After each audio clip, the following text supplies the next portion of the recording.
He's just a man, much like any other. Another son doing what needs to be done within the confines of his time and his ability. Not a question of nobility, privilege, virility, or zeal.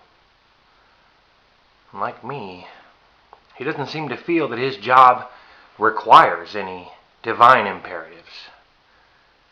Maybe he understands that within the historical narrative one finds that mortal matters are best handled in a manner suited to our kind, lest our leaders long to become gods rather than kneel before them.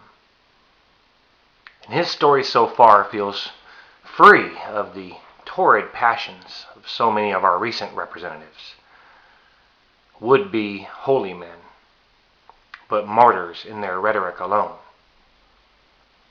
Though there may be several pejoratives one could say about our current president, at least he still gives the sense that while he pays fealty for his place in the God's domains, he doesn't glean that that should mean that he should be counted as one of them. And that's definitely a good thing. That level of humility, that sense of humanity, seldom seen amongst his ilk. He hasn't milked his position for providence like some, hasn't transposed his, and thus our, mission for some directive from the unknowable heavens. He gets it. He knows. We're merely men, doing our best to better ourselves and to be better to one another, hoping one day to be worthy these blessings given us, knowing that this bounty is not our birthright. By that I don't mean that we've earned it either. We don't deserve it because we've done so much more than all the rest, or done so much better than those hard-lived men that have come before us. We've done no more than those that still toil mightily in foreign lands. We've just had the good fortune to be born in a time and place of rare opportunities, a time and place of grand prosperity. And it can't be argued that it's only right to want to share such dreams. And so we should want of our leaders to spare us any talk of answered prayers and divine deeds done on our behalf.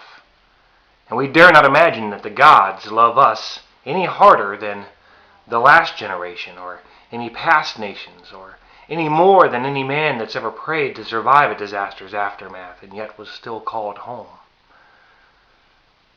No one man can legitimately claim to know the whims and cares of gods.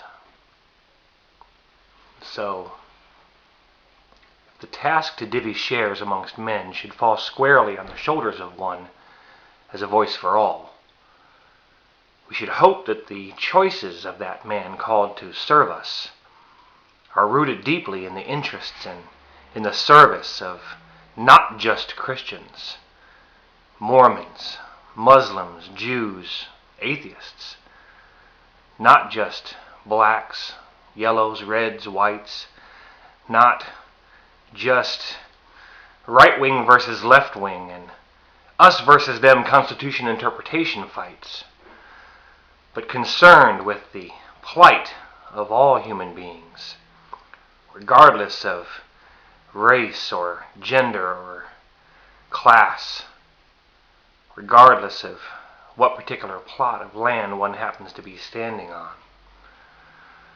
One willing to ask hard questions, even when those answers might be even harder to hear. One without fear of lasting change. I think we've got that man. He's proven time and again that he's willing to stand up against the political old guard. But we the people, must have his back.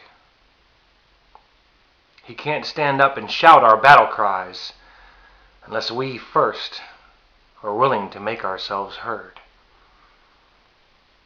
Change, you see, takes time. Hope requires faith. Our greatness is not a matter of fate. Let's help him continue to help us be heard.